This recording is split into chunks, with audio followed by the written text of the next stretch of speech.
being home, the majority of us, in a capacity or another. We are all eager to be back to our normal life in all its capacities. And school, teaching, learning, education is part of our norm.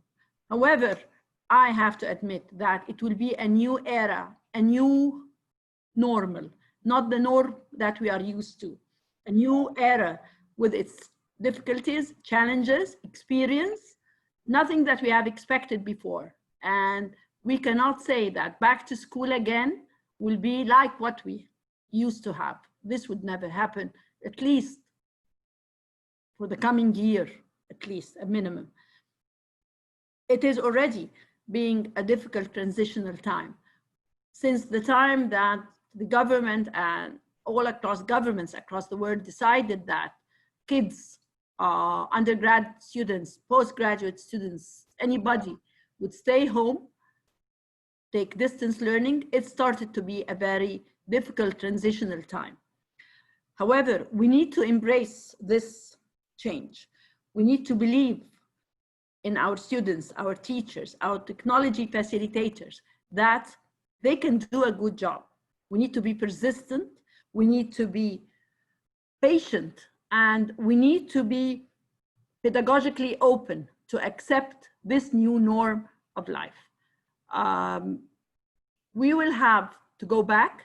However, there will be a lot of new guidelines, new ways, new what we call protection and personal protection equipment and personal protection guidelines and way of life that we have to teach ourselves, we have to teach to our learners, and we have to teach to administrators as well.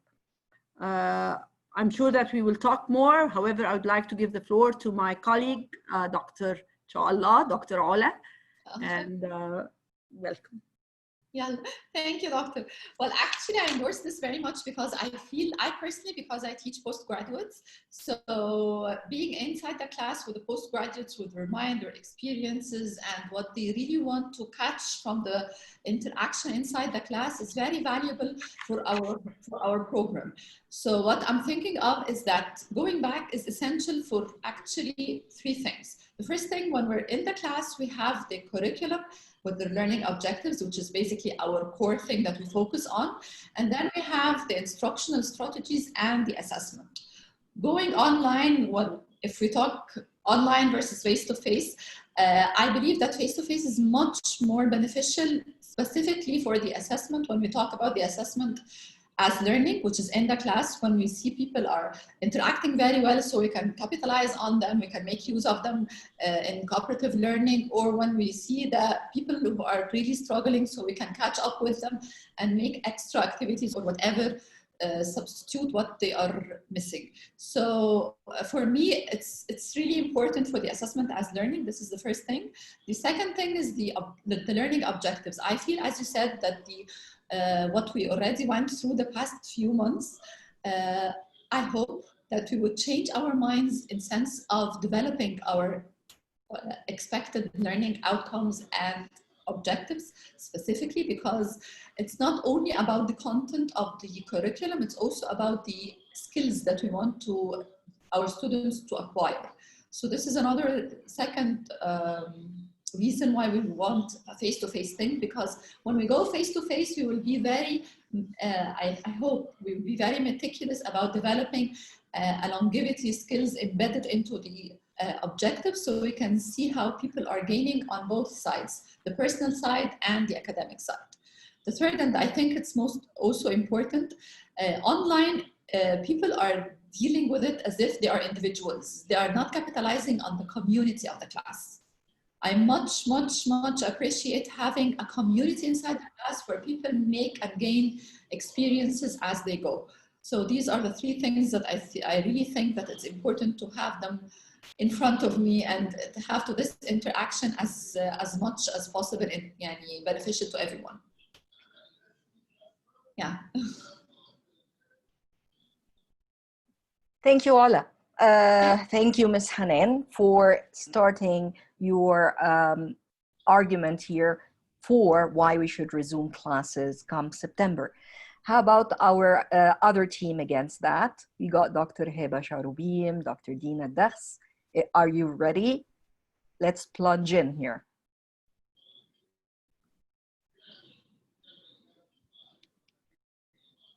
Okay.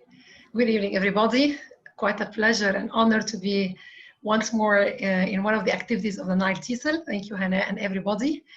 I really listened very carefully to what Ms. Dr. Hanan and Dr. Ala said. I agree with some, but I have for not going actually more. I mean, I insist on it despite I know the benefits of being in actual class. And my point of why we should not continue, at least for this coming term, is based on certain elements. Number one comes the hygiene, the security, the safety of our students, which I believe is a priority. We are dealing with a sort of an unknown. We do not know about what will happen as a second wave, which is still expected.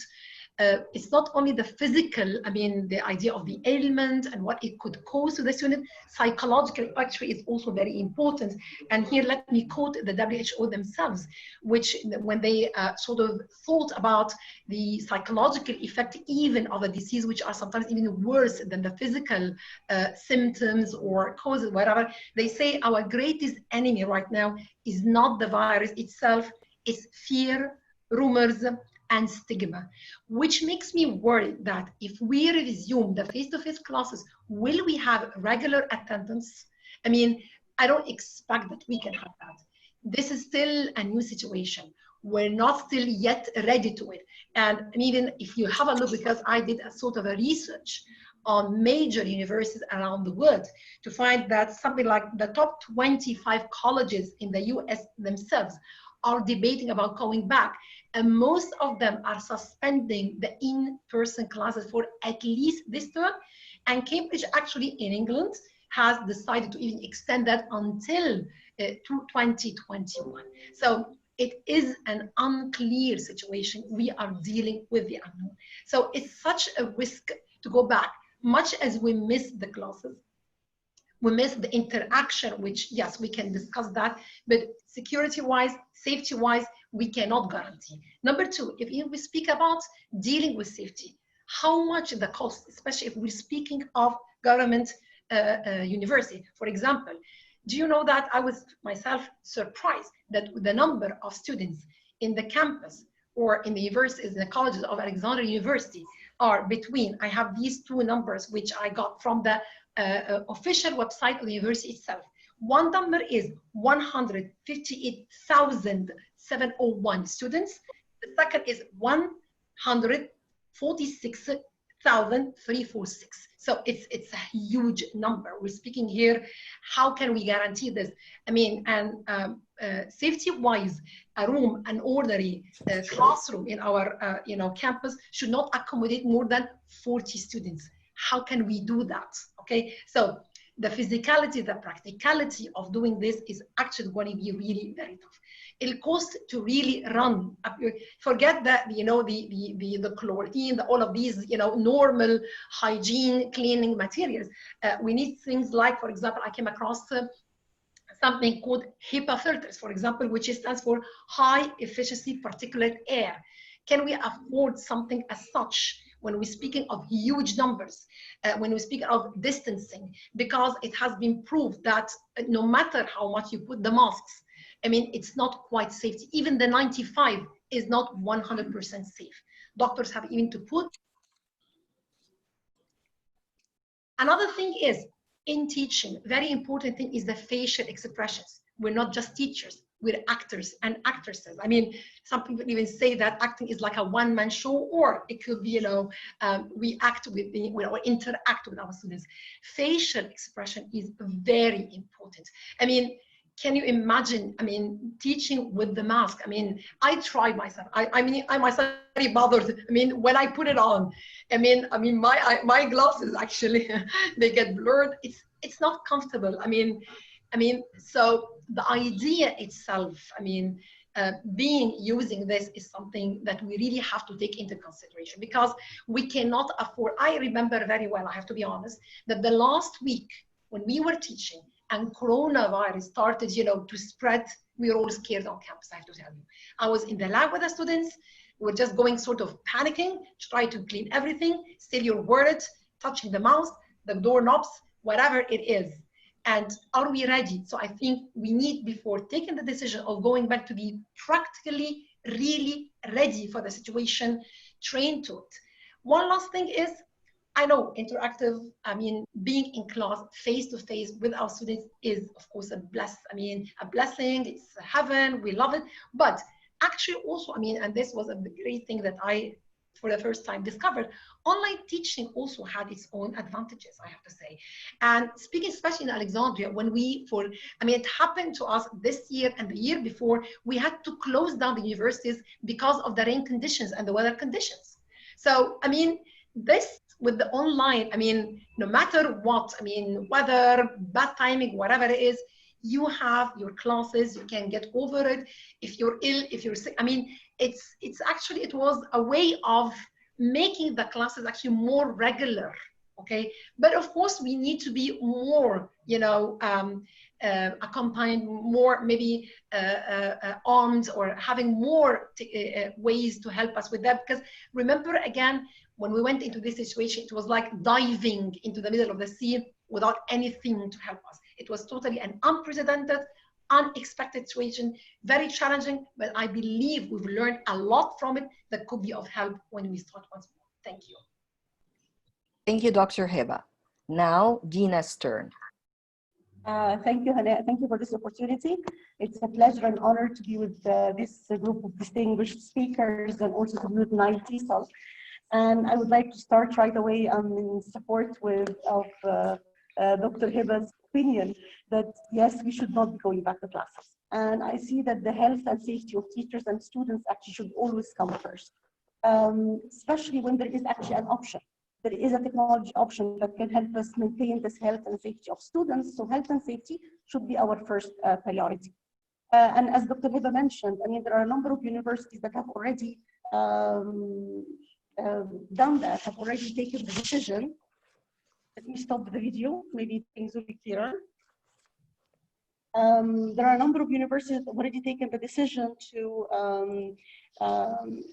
start, or to stay online, like Manchester, like Cambridge, and so many other universities. Also, there is the proposal that some people propose that why don't we have a mixture of virtual classes with face-to-face? But the fact that you are actually making this suggestion means that there are health risks. The fact that you are making this suggestion means that you are admitting that there are health risks. Why should we risk people's lives when creative options can always come up, and when we are facing such a global pandemic? I want also to discuss a few other things. Like, one of the things is teaching. And I do agree with Ms. Aula when she mentioned the course learning outcomes, and that the course learning outcomes should actually be our focus and not the content. And once we change our focus to that entry, that we're looking at the course learning outcomes, they can be achieved in a variety of ways, synchronously, asynchronously, both methods. In my classes last semester, we were teaching, focusing on how to achieve this in innovative ways, of course, because you have to change, as Dr. Heba was saying, suddenly into new methods. But I would say that the feedback of the students was excellent, and I would tell you that the attendance of my students and the participation was even more surprisingly even to me. I think that teaching can actually be done online, and this is the new era. This is where we are heading in the future. I know that some people also say that campus life is not about teaching only, it's about so many other skills. But I believe that extracurricular activities can also be done online. Again, I will share my own experience. When we had this, the sudden stay-at-home orders, we already arranged a number of events that were done virtually, and they were a great success. Like, we arranged a news story competition, we arranged a written speech competition, we are having a poetry recitation event very soon. We're having encyclopedia entry events. So it's like we're having a number of activities going on that are virtually and are enjoyed by the students. And I think we all participated in online concerts, in online seminars, webinars, in online debates, like the one we're doing now. So there are lots of extracurricular activities that can actually be done online. Maybe we'll be missing sports, But if we go on campus, can we really get sports within the measures of COVID-19? I don't think so. Also, maybe some students are saying, well, we're missing social life, we're missing friends, we're missing colleagues. But what about having social, online social gatherings? What about having online networking events? We all have seen in Ramadan online iftars. And we've all seen in conferences, online network events, and they were a great success. I've attended some myself. So again, I know some people will say face-to-face may be better, but being able to cope with challenges and adapt to problems is in itself a skill that I think our students need to learn, and we need to learn. One final thing is dealing with fear. And I know we have so many fears about our teacher trained. We have fears about educational resources available, and what about students' discipline. But it's all about when are we going to take the decision. If we take the decision early enough, training programs can be arranged for teachers and so on, I think. If we take the decision early enough, then the government, the community organizations, NGOs can support teachers and students to find the tools to have educational resources. And I always remember that when the decision was taken to have high school students use tablets in Egypt, it was provided right away. So in conclusion, I can say that I am confident that we can come up with creative online solutions for our academic and non-academic plans of education institutions. And this is what technology is for, actually to facilitate our life. The only thing we need is a decision that is taken early enough, and then a support for that decision. If we have an early decision, I think things will be planned properly, and investment in online education here will be a definite gain, whether to reduce the pains and losses we suffer otherwise with COVID-19 crisis, or to enhance the skills of our students. A big difference. Thank you. Thank you, Gina. Before I open the floor for rebuttals, a few things here, a few ideas that you inspired me with. Dr. Hiba, you mentioned masks and whether or not we should be teaching back wearing masks. How can we possibly do that? I was thinking of theater masks as if we were on stage. Why not? That would be, I mean, going with costumes, and that would be fun, right? Dramatization of the curriculum year. Yeah. What really, just consider that. One thing that occurs to me. Gina talked about social events, social activities, Ramadan iftars that were virtual and all. I just want to let you know here, there was like an engagement party like 10 days ago. Yeah, my cousin got engaged and I joined her via Messenger. So voila, just welcome to the world, virtual. Congrats. Congrats. But I mean, how can it be like, how would you react? I mean, that's your cousin, you see, and you cannot attend her wedding engagement party except for like over a screen, you see. There are these issues to grapple with. I don't know. I'll keep the rest of it till the end, but let me share with you a few statistics here. I shared with you the previous statistics where like the majority, like around 70% are totally undecided whether or not we should resume face-to-face learning. Around 21 say no, we can't. 12% say yes, we should, right? I've opened a poll in this room and it's still in progress. There is those who said still undecided. This is like 52% of people in the room.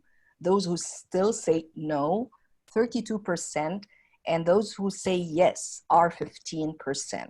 So let's keep these stats in mind and just give it our best shot to give them the best we can to convince them, all right?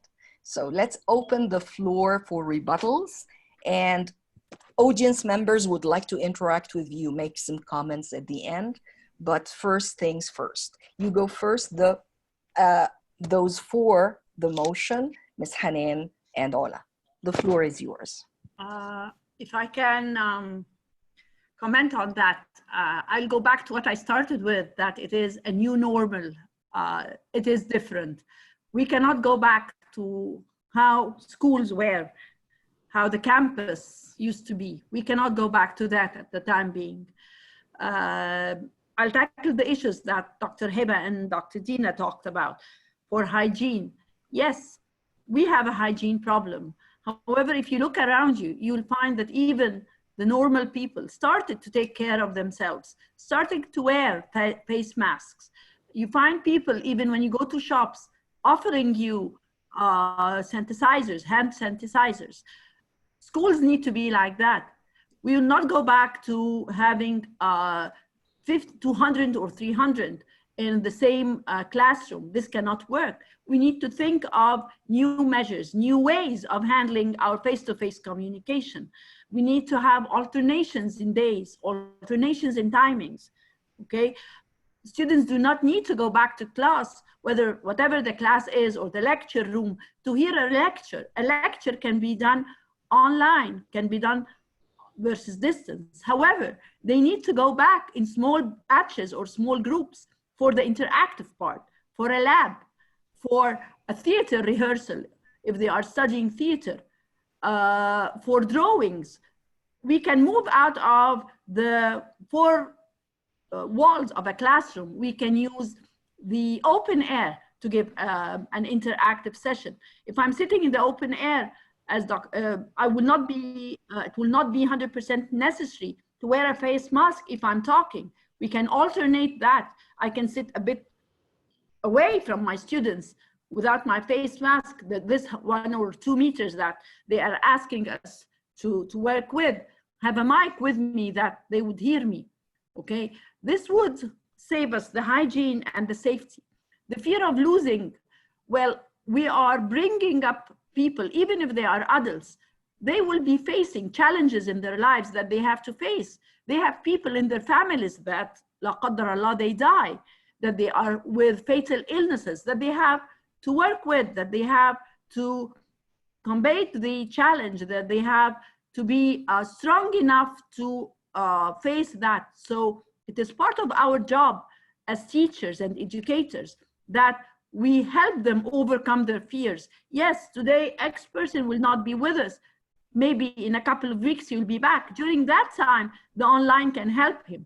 I'm not saying, or I'm not totally for 100% face-to-face instruction, because let's be realistic, we cannot do that at the time being.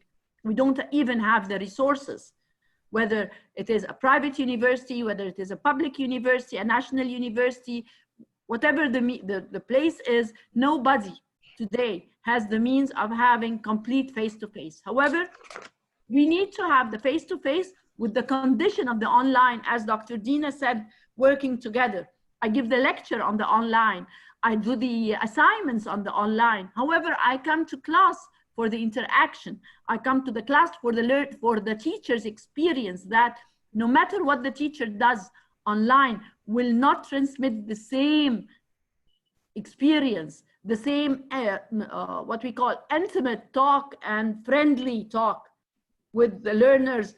This relation that develops between the lecturer or the instructor, or what we now call a facilitator. We are no longer talking about, we've just started to create this student-to-student peer interaction and be away from a teacher-centered class. So we don't want it to be back a teacher-centered with the online, or with the person that is, it's just the instructor with me now, I have to get the best out of her while talking. No, that's for that part of the interaction and the fear of losing people or the safety.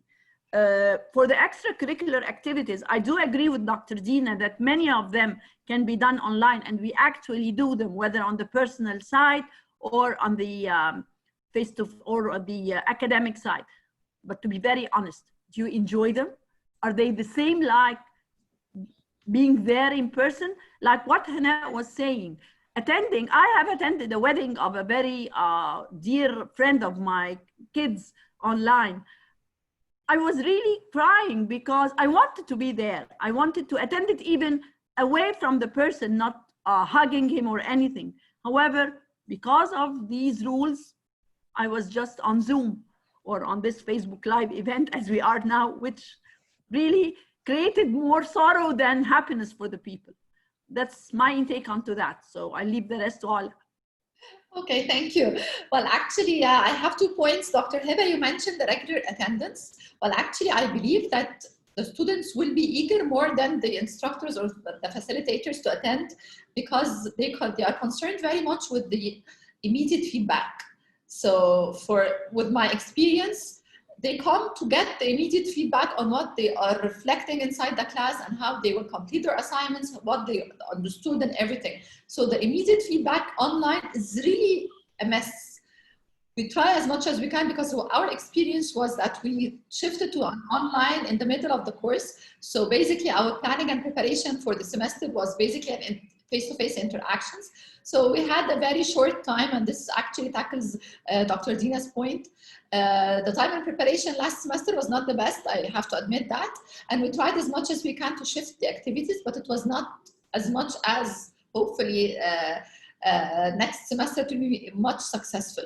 But my point is, again, when we do interactions online, I cannot, as a facilitator, I cannot give them immediate feedback one-to-one on spot. It's very hard for me, even if I could put them in rooms and I split the groups and everything, it's extremely hard to manage things together. The other thing is the presentations, because supposedly they have the different skills to present themselves and present their point of views. So the internet problem in Egypt, I don't know whether you have it also in Alexandria or not, but yeah, we have a sincere issue with the internet. So sometimes we lose some students and they come back, they assume that they didn't lose anything and they start getting engaged in the discussion, and we have to reinvent the wheel again. So this is really a big issue. So from my experience, all the students last semester, they were saying to me personally, okay, invite us at your home and let's have the class at your home. So they were that much eager to attend. So I'm not really worried about the regular attendance issue, because I think we will be able to cover it with the interaction. Specifically that, again, with the AUC, they keep confirming to us that it's 25% maximum instruction and 75 interactions and exercises. So this is one thing that we have to get committed to. The other point, which is Dr. Dina mentioned about the time issue. Yeah, I do admit that if we have enough time, we would plan it better than before. And I do admit very much that the extracurricular activities, they have a good impact on how things are going with the students and supporting the academic part of the students. But then I would think it from a different perspective. Then the extracurricular activities have to be somehow supporting the academic part. Not by in sense of that we're developing students on the personal basis only, but also like if we need, for example, if we need them to do presentations, then I have to design some extracurricular activities that has to do with the presentation skills. Like for an example, or if we even debating or even going into different opinions, this is something that you can control in class, but sometimes online it's like, oh, it's like a sincere debate and you cannot really control it. So yeah, I do admit that extracurricular activities and the time easiness will give us more time to make a good job, better than before. So again, I do endorse Dr. Hanan's opinion that we cannot go fully face-to-face, but at least blended, at least half and half.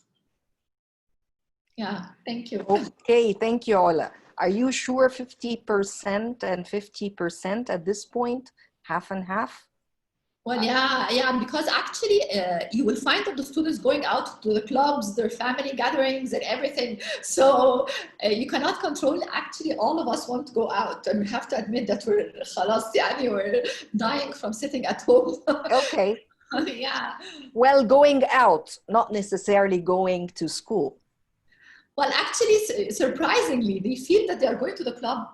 They don't feel that they are coming and obliged to sit and to hear something, because they interact. Again, I do insist that the student-centered thing makes a huge difference. And as Ms. Hanan said, the peer-to-peer education makes a huge difference.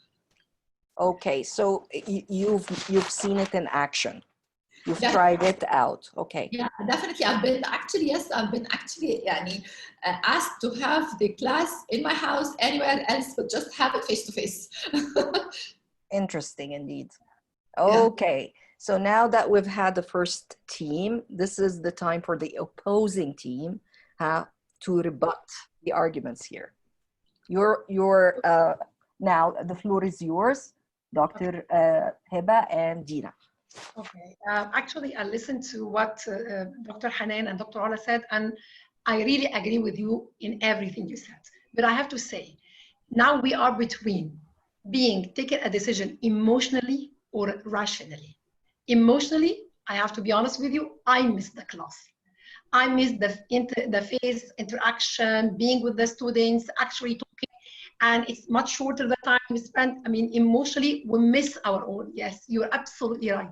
We all miss our normal life. We miss our normal, written exam papers that we used to grade, knowing exactly the students were examined for a couple of hours. There is no chance for plagiarism or somebody else working on their work or cheating or whatever it is. Absolutely, I do agree, and there is nothing better than, I mean, that's why, for example, I'm not for a person of homeschooling. I mean, that's why school or college, whatever is an institute, is much more important. But again, I mean, emotional as I am about this, and I love teaching in itself, because I'm not also a teacher, I'm also a teacher.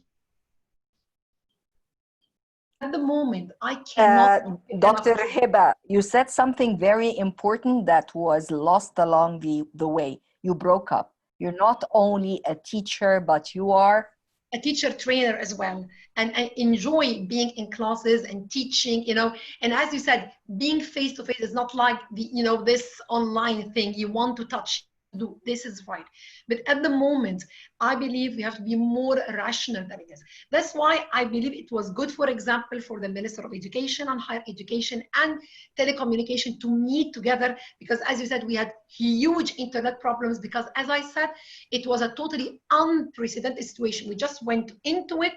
I mean, it was challenging. The decisions would change every now and then. But as you said, and I agree, Dr. Hanan, if we take a decision earlier, taking into consideration what is happening, because remember that even in Egypt, the virus started a bit later than other people. We're not yet sure, have we reached the peak or not? We're not yet sure of where we are standing at the moment. So the risk in us, I mean, countries like England, America, where the situation is more or less stable at the moment. I mean, when I looked at many of them, they all have these 3 plans. Number 1 is we're not going back. As I said, even Cambridge until the summer of 2021 are not going back. So what I'm saying is I cannot take the risk, especially Mauritania, the huge number we have. Yeah, I thought and I believe we can have this hybrid learning, what they call. I mean, they call it in some places. But how can we have only few numbers? I mean, like, for example, Cambridge, they said they will have a face-to-face with only very small numbers. Small numbers to keep the social distancing, meaning like having 5 or 10. When you have like 400 or 500 students per group في السنة الواحدة in 1 year, how will organize this? The matter organization really needs a lot of work. Maybe with the second term, we might be ready with that. And I'm one of the person dying to go back to that. But still, I cannot take the risk. And I think this will be a chance, and we still work more on the advantages on learning to explore it. For example, Dr. Aira, regarding immediate reaction, I used to do it on the Google Classroom. I mean, immediately I will email the students. I made them while talking on the sharing on the Google Classroom. They would have their comments immediately, just sending me on the moment. And then we could share. They had even their presentations, audio, visual. I mean, they have videos of their own presentations on the Google Classroom. They listen to each other and they give comments to each other through the Google Classroom and through the Facebook.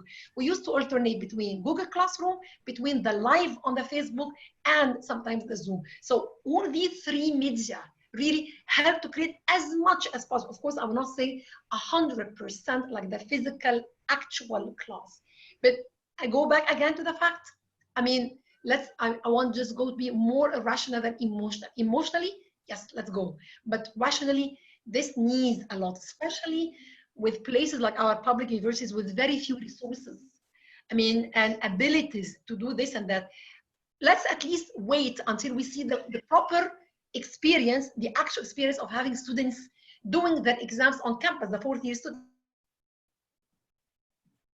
Let's keep our fingers crossed. It will go fine.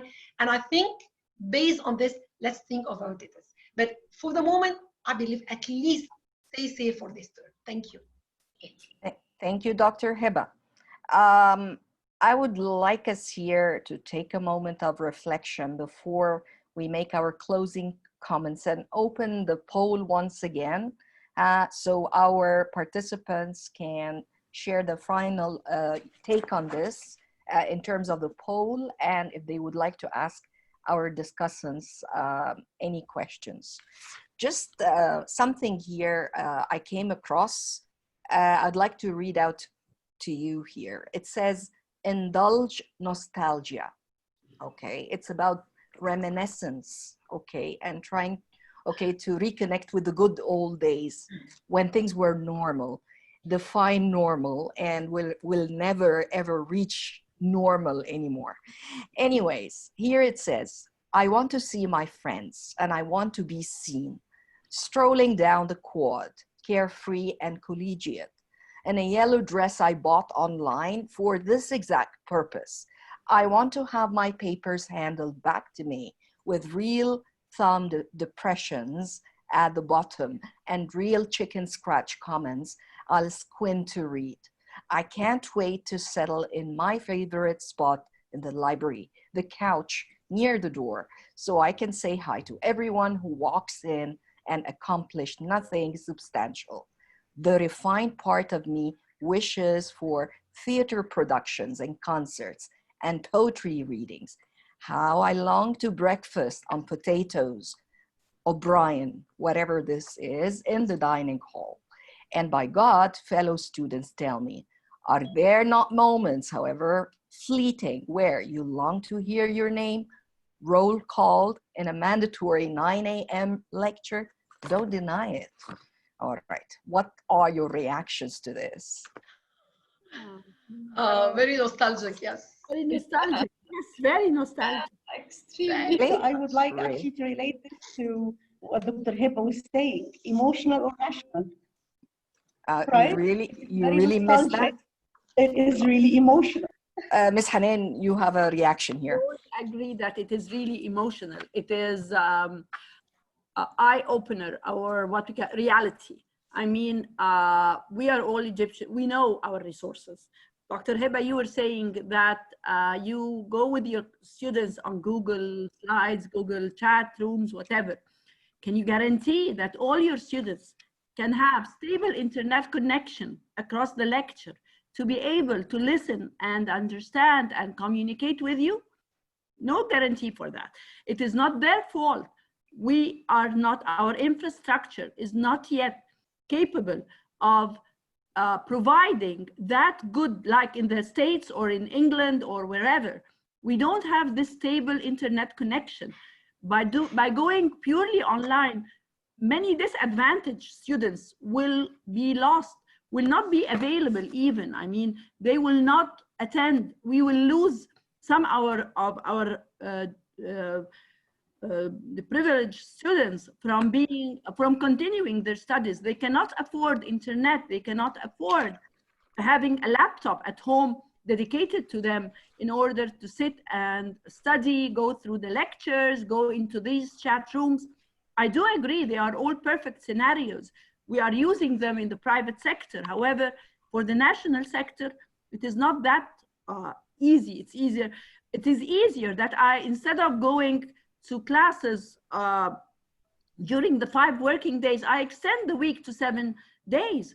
I go with minimal. Yes, it will be tiring for the instructor. However, these small groups, if we are at the open air and we have a country that would allow us to be on the open air quite good time of the year, at least for the first semester that we are all in doubt of, can work. I can have, yes, the teacher will have to go several times or do several intakes of learners. However, at least with the privileged ones, at least with those who do not have good internet, good resources to be able to go online. I mean, online is not that affordable. I mean, I'm sorry, even for us all, that we are now have the means and so on, we lose connectivity. I mean, million times a day. I mean, in order to finish one meeting, I'm crossing my fingers and having my the hotspots and having another connection in order to continue this totally online. So it is not an emotional thing, but we need to be on على أرض الواقع, as we say.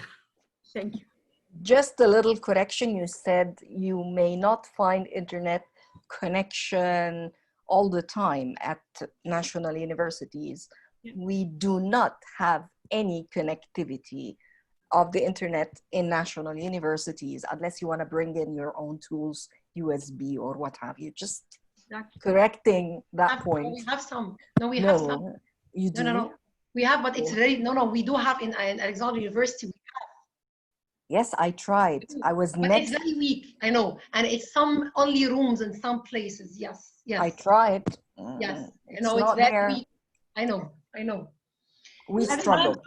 that's why I'm saying maybe when we are ready with this, and if we can provide the students with more, technical support, this is absolutely right. This can work. Now, for example, that's what I'm saying. If we take the decision that, for example, most of the coming term will be online, we have all of these months to really work on it, to prepare, to provide them, even us as teachers, with more technical support. And what I'm saying is, Dr. Hanan, is that to say the students who did not have proper internet connection, they would share sometime with each other. The comments remain on Google Classroom for a long time, so they can always access them. Plus, we would leave the video on Facebook for some time for the students to go back to at any time. So we try to find ways. We Egyptians are very clever. We find ways, and I really I admire us. We juggle. Yeah, I use my students, internet connectivity, 3G connectivity, yes, on mobile phones. Yeah, they use theirs, and we create small groups. That's in the good old days when we met face to face. Yeah. But just keep in mind, really, don't you feel like you're much at your own leisure, and you're laid back when you sit at home and give classes, when you don't really have to get fully dressed and full makeup and stuff, run around, grab a bite here, a coffee, everything, and you want to just, you don't want to miss the early morning class and all that, and traffic. Keep in mind traffic, all right? Alexandria traffic, and you're late. So is that something to really miss? I mean, aren't you better off at home? I'm just wondering here. Not necessarily. I was talking to some of my students, and they said, no, they are happy staying at home. It's not necessarily, as Dr. Hiba was saying. Yes, I guess so. It's much more practical, less time consuming, really. I mean, you can spend 3 hours out there just going, to the university. It's a lot of waste of time. It's a lot of waste of time, I think. And energy, you see, health and wise. energy. And I just want to comment on a couple of things, if you allow me, Hannah. Please. One of the things is the relationship with students and the interaction. Yes. Because teacher, I don't think at all that online classes is teacher. Because teacher-centered is probably when if you're doing only the lectures, recording them, putting them for them on the LMS, and then the access from the LMS, this is very lecture-centered. But I remember during my online classes, the students were in control. I mean, they would choose topics, they would prepare, they would come in, they would be group presentations together, they would be debating, like the debate we are doing now, and it is, I think, enjoyable and successful.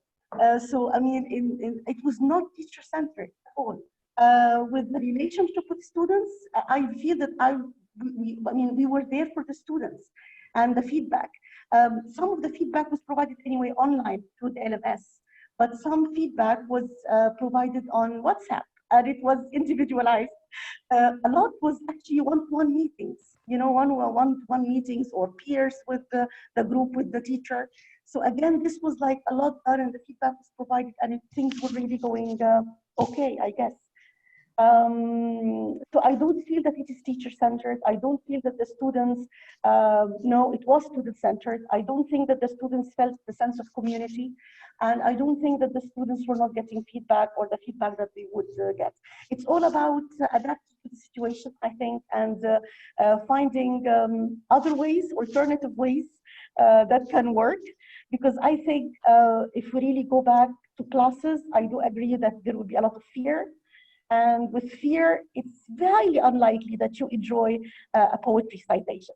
I would enjoy it more if I'm feeling safe at home and listening to the poetry and enjoying. Very interesting point. Yeah, Ola, please. Yeah, I have one question for Dr. Heba and Dr. Dina. Did you do any modification to the assessment criteria of your assessment or assignments or anything? Gina has done that. I loved her perspective on this. Please, Gina, share your perspective. I actually had to change a lot of the, as I told you, I was focusing on the course learning outcomes and not on the content. As you said, I love that thing from what you're saying. So the best of the course learning outcomes, when I had to change, of course, a lot of assessments. For instance, it was the first time for me to use open book exams. So of course I have to modify. So for instance, sometimes in my regular exams, I would ask questions like, define these terms and illustrate with examples, or justify why this should happen. Of course, all these questions have to go away, because otherwise, I mean, it would be ridiculous just to tell students copy from the papers. So what I did, for example, I was teaching a course of English for critical communication, and I just changed the whole questions and just got them speeches, real speeches by famous people, by famous politicians.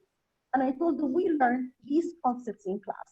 Now, please show me how these concepts apply to these speeches. You know, so this was a lot of critical thinking.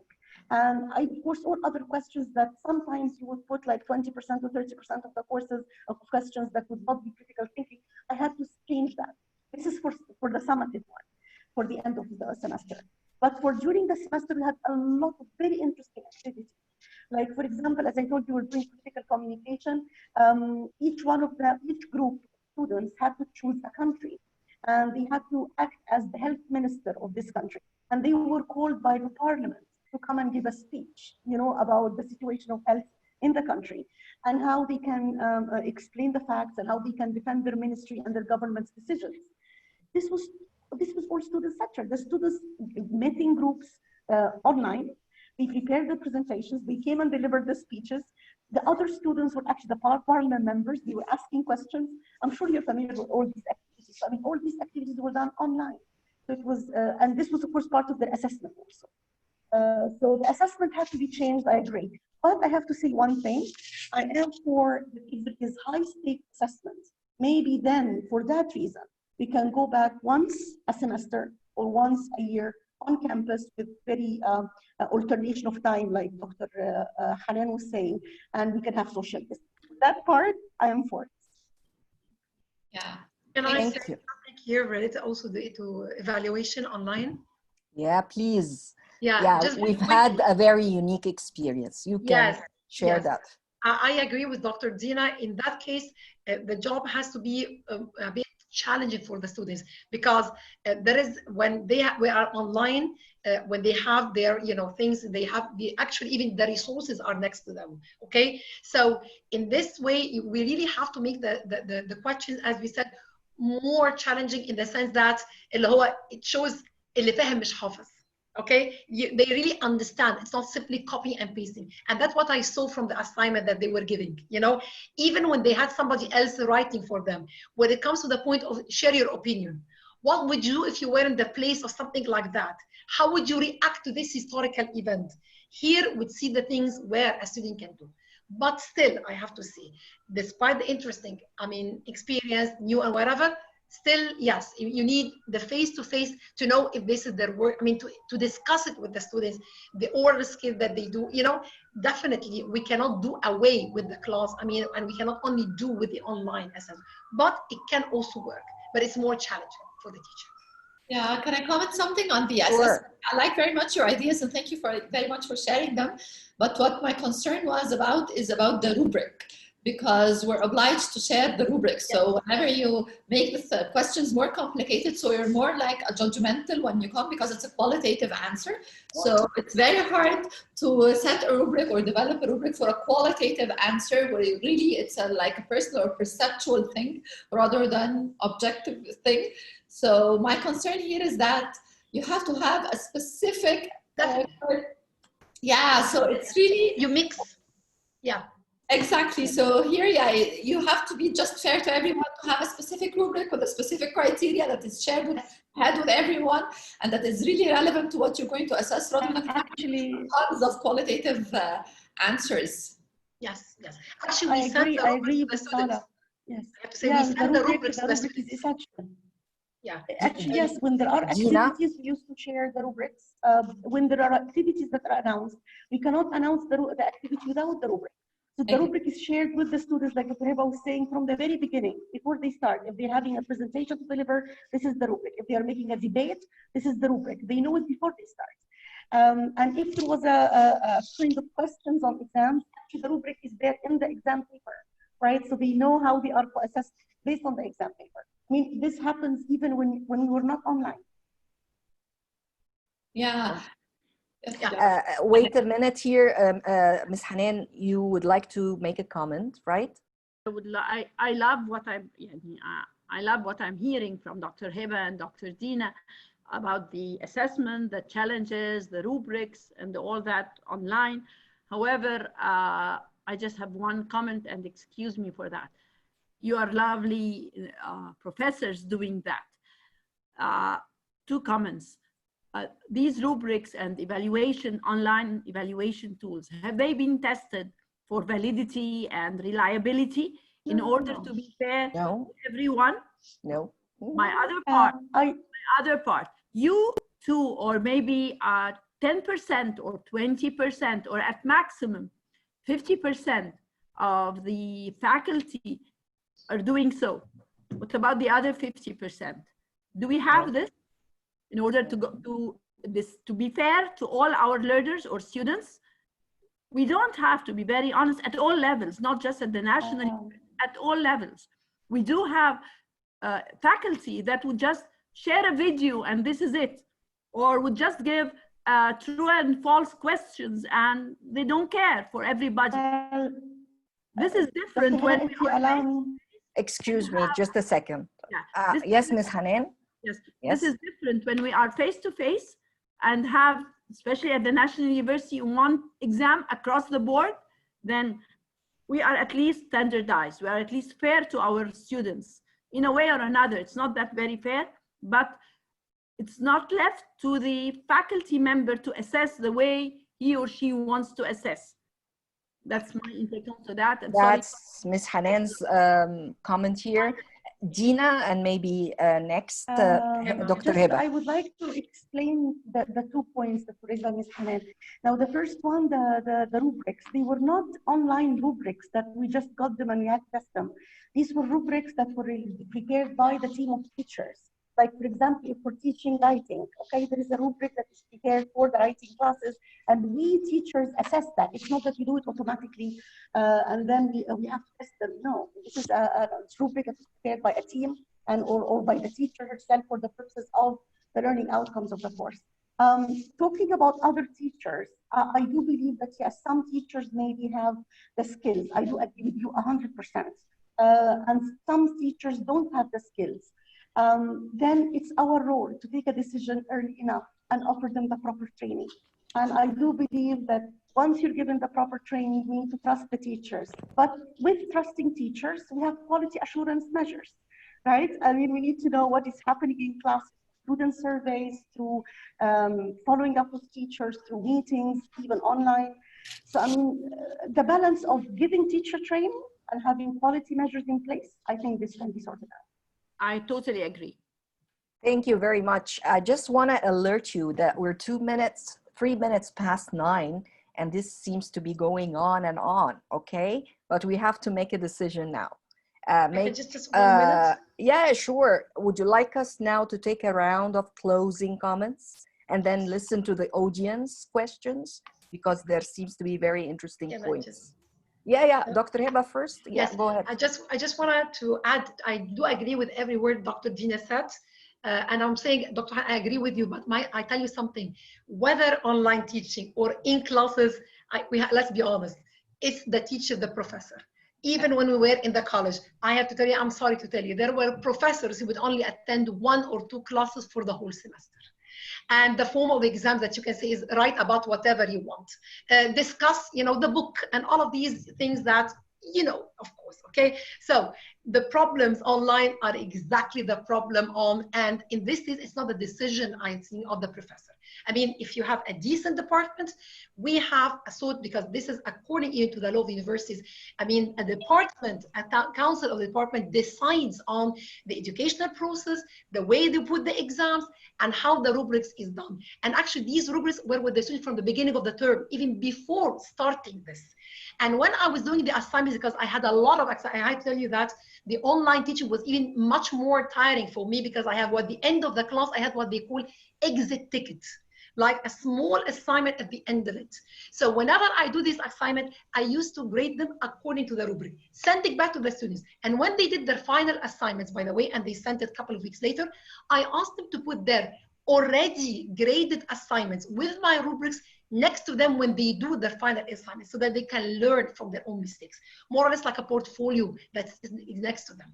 But unfortunately, I mean, it depends on the teacher and how willing are we and how honest and how committed and how passionate about, I will not saying a job, it's a mission. And I believe that teaching is a sacred mission. If I were in anywhere place, I would have asked the teacher to make an oath before, just like a doctor, before starting this very, very important, job or mission, as I'd say. But yes, that we care about this. Thank you. You broke up in the last bit, but it's okay. Watch out for your audio. Okay, ladies, guests, would you like to make your final or closing comments for this debate? Shall we now reverse the order? Start by the against. Okay, so yeah, back to front. Dina, Dr. Heba, maybe Ola, and last but not least, Miss Hanan. Okay, so. Okay, in closing, I first want to thank everybody for being here, and I want to thank you again. And I would say that, of course, there are challenges. I definitely agree. And if you don't agree that there are challenges, then we're not really facing reality. But what I'm saying is that safety and health comes first. I always think so. And I think it's not only because health and safety come first, but because when people are afraid, they won't function. And when people are afraid for their lives, they won't enjoy things. And when people are afraid for their lives, they will not interact. They will not participate. They will not lead. They will miss so much from the experience that we are so nostalgic about now. We will go back to the home in order not to find the home. If you may get my point. So yeah, I mean, I think online is the right decision for next semester, but again, it's a matter of a decision that needs to be taken early enough so that we can prepare and we can all be well prepared, teachers, students, institutions, internet providers, we can all be prepared for that job. Thank you. Sure, thank you very much, Dr. Dina. Next, Dr. Heba Sharubin. Okay, thank you very much, Dr. Hana, Dr. Ola, Hanan, Dr. Dina. Quite a pleasure and honor to be on this debate. And I think we all agree on one thing, is that we want the best for our students. And I personally, I always love the actual physical face-to-face class. But I think for the moment, again, for the sake of safety, until things are settled, until we're all secure, because to be honest, I mean, still, when we go out of the street, we still have these sort of inherent fear. We're still not comfortable going in touch or being in communication with one another. So I think the decision of going back has to be at least postponed to the coming term. And I agree with Dr. Dina. If we're taking the decision, let's have even if we have a hybrid sort of teaching, but I believe that the majority should be online. We should, from now, plan it in a proper way. As some of the comments I've been reading, we should consider consider the remote places, yes, because let's be honest, in Alexandria and Cairo, maybe the problems are not the same, because all my students, by the way, government or public university, they had their phones, a bit of internet on it, they managed actually. I mean, internet was not quite an issue, but yes, we need to put it from now, you know, take into consideration all of these, Minister of Education, telecommunication, everybody. Thank you very much. Thank you, Dr. Heba. Ola? Thank you. Well, thank you for everyone. It was really a pleasure to join this debate. And I will conclude my discussion with three things. Well, I would love personally to go face-to-face, but on the best way that we have 50-50%, I would focus on three things. Having the student, looking to the student as a lifelong learner with different multiple skills, not only the academic part, be fair in the assessment, and last but not least is the learning outcomes, to keep an eye on the learning outcomes, because we don't want to mislead our path to transform the information properly to our students and make best use of it in their life-related incidents or events. Thank you so much. Thanks, Ola. Last but not least, Ms. Hanan Faris. Well, I do believe that we need to look at what we are going into and what we have passed behind us. And by this, I totally believe that our way forward is hybrid. Hybrid from the coming term, not to stop it the term after, inshallah, when things get better, but to continue with the hybrid, because we've learned a lot with the online. We gained a lot of knowledge, a lot of know-how. It would help us to reduce the numbers that are coming into lecture rooms and sitting in an unhygiene or non-hygiene facility. However, we need to have this combination of both. And the sooner the better, to start with both, having the lectures on the online, having all the theoretical or the exercises, the preparations, like the flipped classroom, like in flipped classrooms, preparation, discussions on the discussion boards, everything, but coming to face for the human interaction, for the lessons learned from the instructor's experience, for the social gatherings and feeling how life is, continue and not be just people behind screens.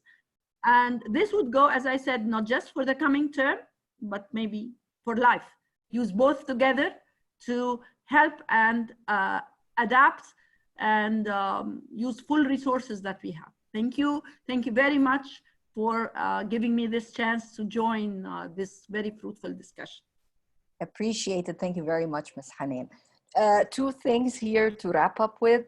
The results of the post poll that I asked the participants in this room to take.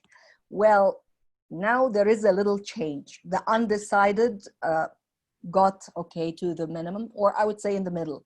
So now on top we have no. They're not for resuming classes in September.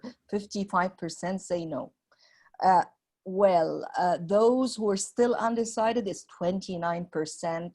And those who agree we should resume classes in September, face-to-face classes, are now 16%. There is a change here in perspective. It's still an ongoing discussion. Next week, we discuss that issue. You will find different statistics than that. Do you mind if we take one or two comments from our participants? Sure. All right.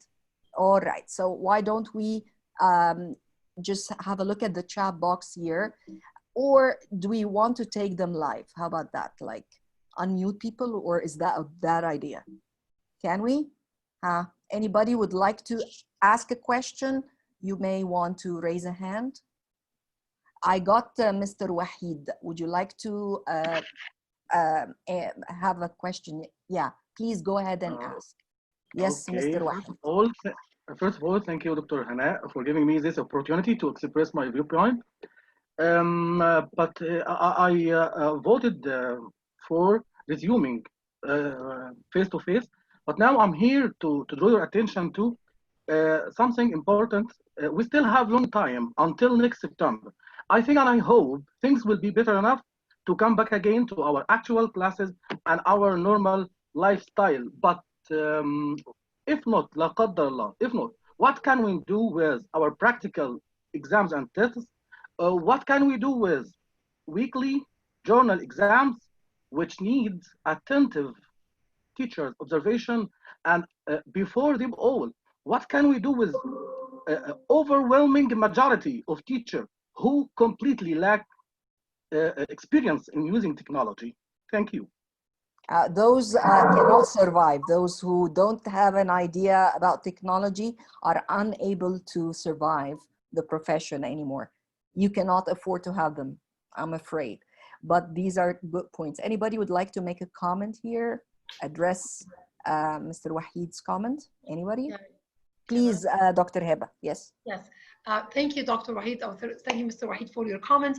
But again, you say by September, we hope. Again, you cannot take a major decision such as this one, a decision that involves the lives of millions, actually based on a hope that unfortunately, until this moment, we are not sure of anywhere in the world. You know, when I read most, again, of the university, they said they have these three possibilities: either all online until the summer or a hybrid, but nobody could ever afford or think of the day of going fully back. And we're speaking, I'm not saying that I'm trying to make ourselves less or a follower of University of America, whatever, but I say, let's look, even those people who have the facilities or they have, you know, the resources, they cannot take the risk. So what about us? What about a possibility of a second wave? So that's what comes when in September it will be good. Regarding the teacher, I think, as we all said, now technology is a must, whether we are on campus or off campus. I mean, I think we all now, even the students, by the way, now, I mean, the difference, I mean, and Dr. Hanash was with me when we started our computer lab in 2000, remember? 20 years ago. Okay, let's not start of the days. Anyway, we used to speak on technology fright, okay? Now, almost all my students in the public university, they have their tablets. They hardly have their hard copies of the text because I teach literature. It's always online. And I have to tell you, sometimes I get a mess with the technology. They all run and help. I mean, almost all of them now are, you know, even kids have become. So it's time for us. In that case, I believe, let's train the teachers. We have enough ample time, you're right. If we take the right decision, so let's start the teaching. Even us in universities, we need more teaching on other resources. We need technical support. So let's work on that. Thank you. Interesting. Thank you very much, Dr. Heba. Mr. Khamis Higazi, would you like to unmute yourself and ask? You have a hand raised. Yeah, please. Yes. Yes. Hello, everybody. It's a great honor and pleasure to be with such an expert of a panel of experts, professors from all universities. I'm of the opinion of no, not to go to schools, but now after hearing the discussion, what about a mixture of both? We can just go to school and still invest on how to train teachers and the students to be good at technology and use technology in a good way as an alternative, not to depend on in campus all the time. If we choose both, we can go to school and still use of online trainings. But I am with no to. Thank you, Thank you very much, Mr. Khamis from Matruh. We got Sally Abdel Wahab. Please unmute yourself, Sally. Okay. Good evening, everybody. Can you hear me? Of course. Okay. At the very beginning, I imagine that you are debating the issue generally. Do you prefer to teach virtually or actually in the classroom? But after listening to our respected participants, I got your point. As far as the current circumstances are considered, I'd go for the online option. Safety comes first, for sure. But I still have big questions regarding three major issues. Number one, managing the ethics of our students. This is very important part regarding plagiarism and the other issues. Number two, focusing on students' achievements. Which tool benefited our students more, the online learning experience or the face-to-face interaction? And the third one is the summative assessment tools. But actually, generally, I prefer being in the classroom. I really miss being with my students and interacting with them. Thanks a lot. Thank you. Anybody would like to make a comment here? Well, actually, yeah, I can comment on the summative assessment part because I'm very much concerned about assessment. And we usually have three options: the selected answers, the constructed answers, or the performance thing. So if we go for an online, the performance probably will be excluded. So we would have either the constructed or the selected, and that would be fine as long as we have a fair rubric with the very specific criteria for everything that will be requested into summative assessment. And I hope again, I'm sorry, Dr. Hiba, for a hope thing. And I hope by the time I come to the next semester, we would be like shifting as professors, we would be shifting our rubrics to match what we really want to measure, specifically that we're not facing them face to face. And I'm very much concerned about being fair to everyone. Thank you, Ola. But I mean, why exclude the performance altogether? You can do performance stuff over the internet virtually. I mean, but at least not for speaking. Excuse me? At least not for the coming semester, because we still need to get students trained and get them losing their fear from being performing. They actually feel the fear when they perform face to face. So having them perform, that's a good point. Online, having them performing online is much worse because I've tried it and it's really hard. You know what? Because, for example, if you're using the role playing and they support each other, they give some positive energy for each other, specifically when you have a diversified group with multiple intelligences or learning styles. But when you have the performance online, it was really difficult for them. So I hope, again, by the next semester, we would be like more realistic on what we need, focusing on our learning objectives, and then we come to using the backward design, come back to see how we would do this using a very fair rubric for everyone. Yeah, and maybe try the recording. Somebody would like to. Wait a minute. I mean, who is speaking here? I'm a bit confused. Dr. Hiba. Dr. Hiba. Yes. Just by the way, I'm sorry, I don't want to crush people's hopes. I don't want to sound like, I'm joking. I'm sorry, I love hopes. I want just to comment on the previous one, something related to plagiarism. It isn't the culture.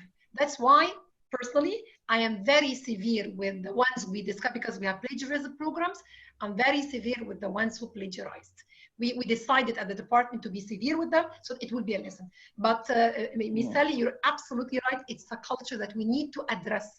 Not to cheat, not to, because again, on campus, I think we all know the amount of cheating we have during the exams, and students unfortunately brag of doing this behind the back of الملاحظ. Some of the ملاحظين, the observers, they help the student to cheat. It's a culture, I'm sorry, yes, we really need to work on.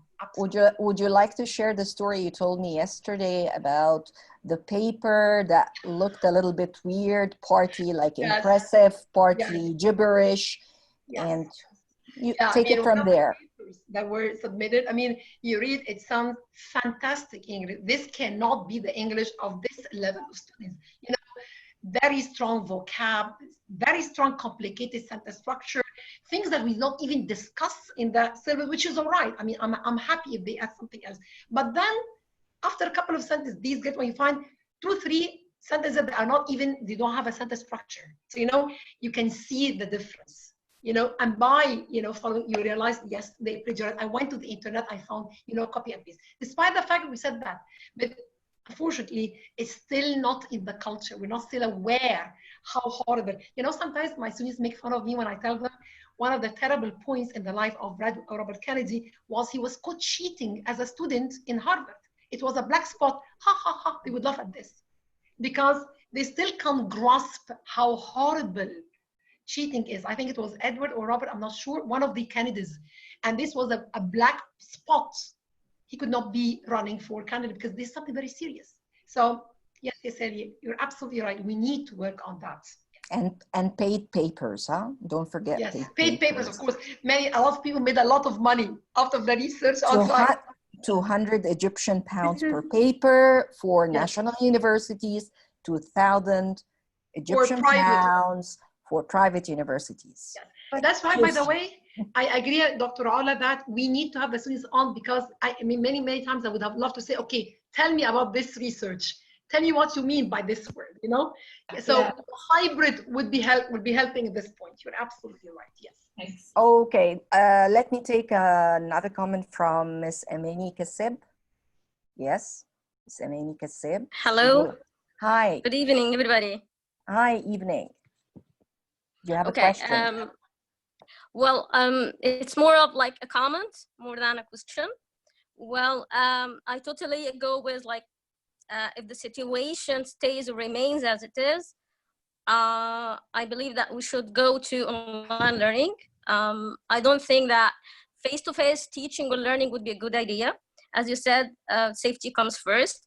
But as Dr. Heba said, and I totally agree with her, like the most important challenge that we're facing now is the reluctance and hesitance of teachers, parents, and students to move on to online learning.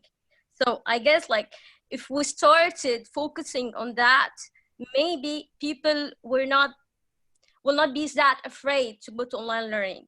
And as you said, like lots of teachers actually do not like online learning, although that like recently we have been blending technology in our classes, like with face-to-face teaching. But now online learning become like, this is a must, this is not an option anymore. So we have to cope with that. We have to go with that. Thank you. Oh, thank you very much, Ms. Amini. One last comment maybe from Salma Al-Fai. Would you like? Hello. Yeah. Hi, yes. Hi, Salma. It's a pleasure being with you. Thank you. First of all, I think everything has to be learned. Everything has ways in order for us to learn it. And we're teachers, so I believe we are learners forever. And that makes me think of the merging or the blended system. I would like to ask both groups, those who are for and those who are against, are you both or agree for or go with the option of the merging? Do we meet at this point? That's what I feel. That can be the conclusion of the debate. That is my question, and thank you so much. Thank you, dear Salma. Okay, do we all agree that it's a blended learning model as of September? Definitely. It's all about the Personally- percentages. We're not really sure. Yes. Personally, I am for How much, in person. Yeah, percentage-wise. Dina, and then we'll ask the rest. Personally, I'm for in-person only for the high-stake assessment. Yeah, Just when we like, have the high-stake assessment for like 60% or 50% of the grade on an assessment, just like this part can be in person.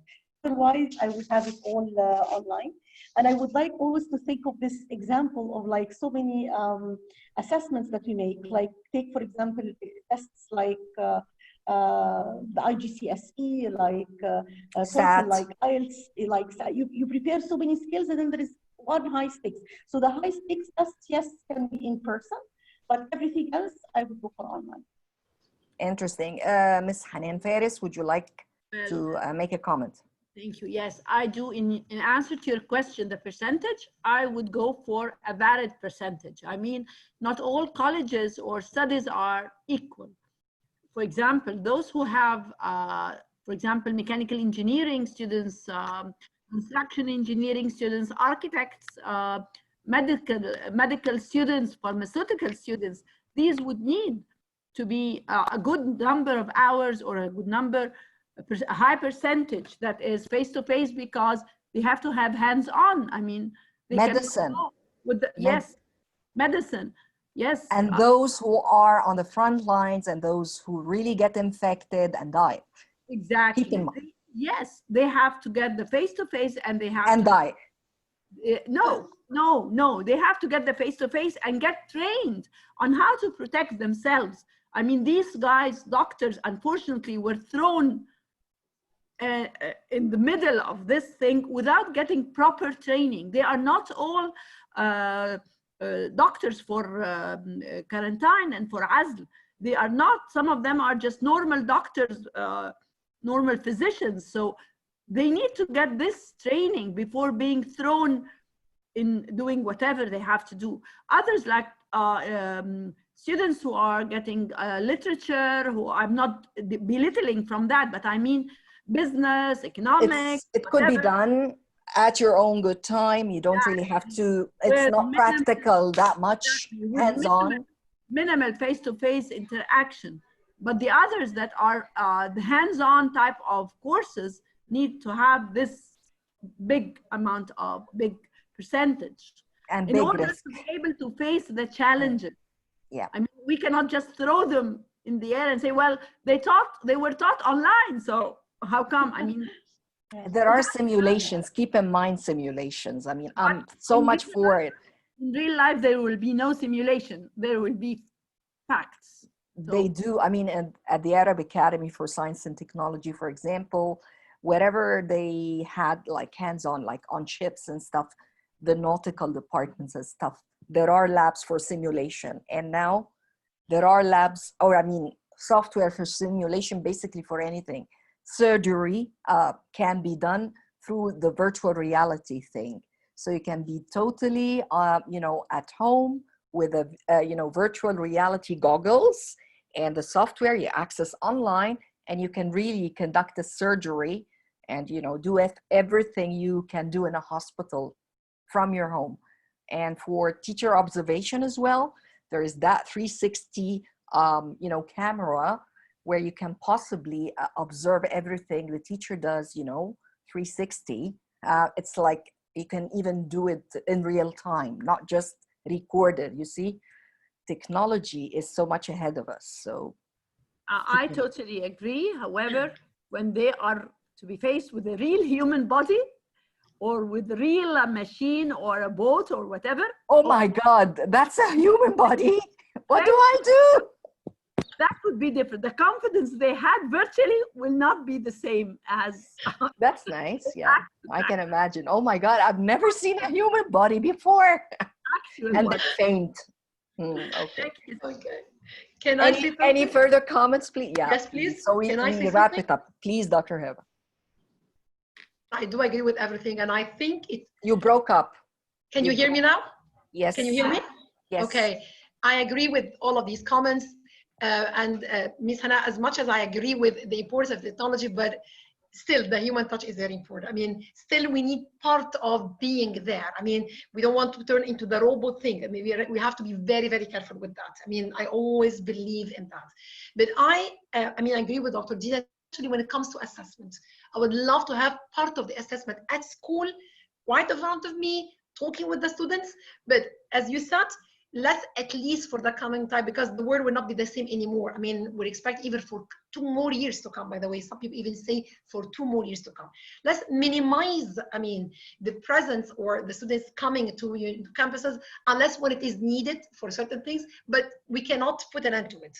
And as I said with assessment, yes, it's good to have them online, but also the actual physical discussing the thing with it, this is something else. Because also remember that in classes we give them also attitude, remember, because it's not only the cognitive but also the behavioral, the attitude. They learn a lot from talking to each other, even bullying each other, you know, helping each other. It's another learning community apart from the knowledge that we give, so we cannot do away with the actual campus. Thank you so much. It's been a pleasure and honor being with all of you.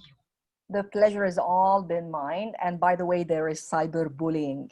Don't worry about it. It's there everywhere. All right. Let me thank each and every one of our discussants today. You have really made us, you know, so much proud, okay, that we have, you know, that much, okay, of, I would say, like professional, you know, expert opinion into the matters. You've opened up so many, you know, areas where we were so blind about. Remember, the undecided people who don't really know what to do next. Thank you for giving us some insights here. And we do appreciate all your input and time put into that. We cannot thank you enough. Let me first thank Ms. Hanan Faris, from the School of Continuing Education, the American University in Cairo. Ola Hosni, again, thank you very much. Ola from the Graduate School of Education, the American University in Cairo. Dr. Hiba Sharubin from Alexandria University, Faculty of Education, the English Department. Thank you for being with us. Last but not least, dear friend and colleague, Dr. Dina Dakhs from Saudi, Prince Sultan University, and Applied Linguistics Lab. Today is June the 17th. Now it is 9:33 Cairo time. This was our first virtual debate, NileTESOL Professional Development Committee, and this is Hane Khamis. Thank you very much. Have a wonderful night and hope to see you very soon in later events. Bye for now. Thank you. Bye. Bye. Thank you, dear participants. Join us in later events, and feedback would be wonderful to receive, to share with our debaters. See you later. Thank you, everyone. Bye. Bye-bye. Bye-bye. Bye-bye. Thank you. Bye to everyone. Have a nice night. Bye-bye. You too, Mr. Khamis. Yeah. Thank you, Dr. Hana. Thank you very much. And a special thank for Dr. Hiba Sharubin. Dr. Hiba, you can consider me one of your fans from now. Thank you. Oh. And this is Mr. Just again, who was speaking a moment ago. Mr. Wahid Al-Gabri. Yeah, Mr. Wahid. Thank you for joining us today. All right. So thanks to all the panel of experts. Thanks to our professors from Saudi Arabia, from Cairo, from Alexandria, from all universities. I appreciate it. Thank you all. Thanks, Dr. Hanan. Dr. Hana, thank you. Appreciate it. Thank you very much. All right. We had quite a turnout today. I'm going to share with you the numbers. Impressive. It's like, if I'm not mistaken, it's somewhere between a 40 and a 70, somewhere in between, because we were live. Ladies, thank you very much. I'll have to end the meeting. Thank you. And we are lucky today. No breakups. No breakups. Bye-bye. Bye. Bye-bye. Bye-bye. Bye-bye.